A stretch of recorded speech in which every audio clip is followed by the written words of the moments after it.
Welcome to the Rare History Channel. 11 Things You May Not Know About Pele. Edson Arantes do Nascimento, better known as Pele, is a Brazilian former professional footballer who played as a forward. He was on Time's list of 100 most influential people of the 20th century. He is regarded as one of the greatest players of all time and labeled the greatest by FIFA. Pele was among the most successful and popular sports figures. He has done many important things to advance soccer and his professional career. He has played in more games and scored more career goals than any other soccer player in history and is an international sports hero. Fact number 1. Pele's father was a footballer.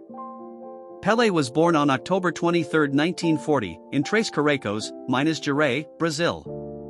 His father was João Ramos do Nascimento Dondinho, who was a footballer, and his mother was Celeste Arantes. He had two younger siblings. Pele's father played as a center forward for Atlético Mineiro, Fluminense, and several other small football clubs. Dondinho was not only Pele's father, but he was his mentor and trainer too. Number 2.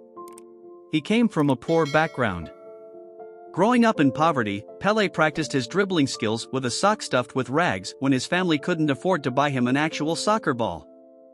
When he was still young, the family moved to Bauru in the state of São Paulo. He earned extra money by working in tea shops as a servant, shining shoes, and selling roasted peanuts outside movie theaters. Unable to afford shoes, he frequently played barefoot, and his friends eventually formed a team called the Shoeless Ones.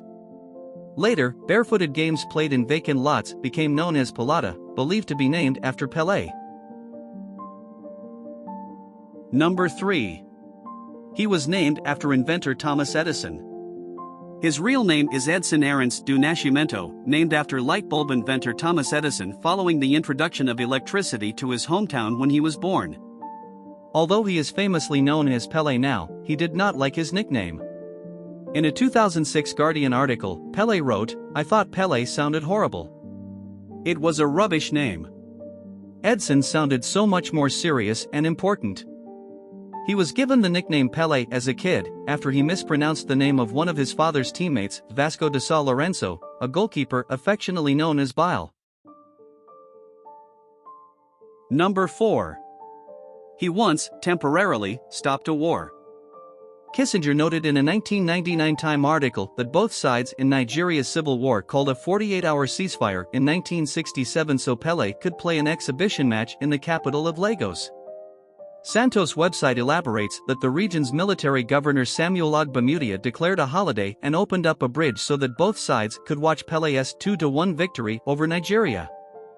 "We were asked to play a friendly match on Benin City, in the middle of a civil war, but Santos was so beloved that they agreed on a ceasefire on the match day. It became known as the day that Santos stopped the war," Pele tweeted in 2020. In recent years, however, some have debated the extent of the reported ceasefire.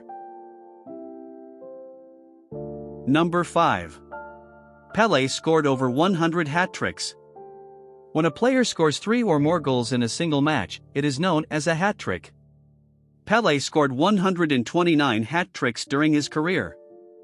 Pele had scored many goals throughout his career. He was never content with just one goal.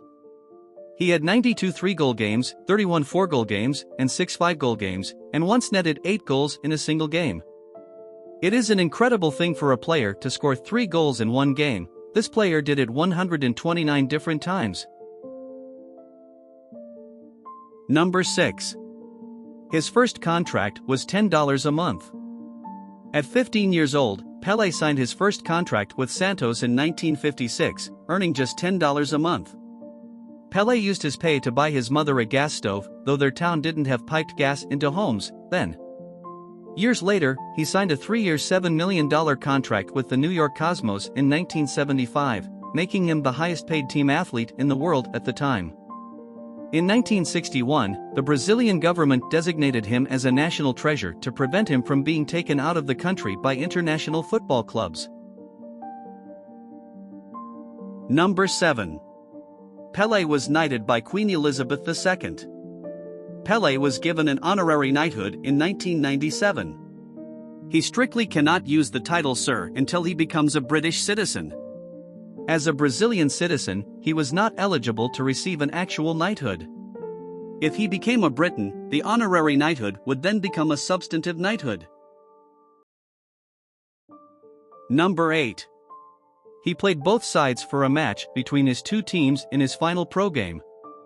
In October 1977, Pele competed in his final professional game in an exhibition match between the New York Cosmos and Santos FC at New Jersey's Giants Stadium.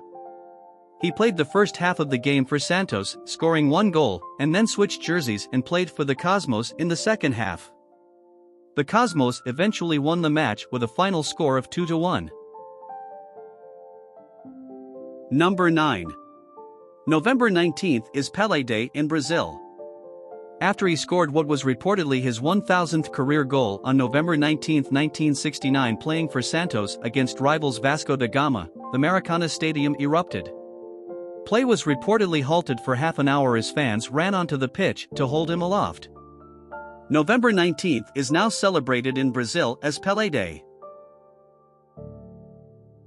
Number 10. He was friends with Nelson Mandela. Pele left a family holiday to play in 2007's 90 Minutes for Mandela charity match in honor of the South African president's 89th birthday.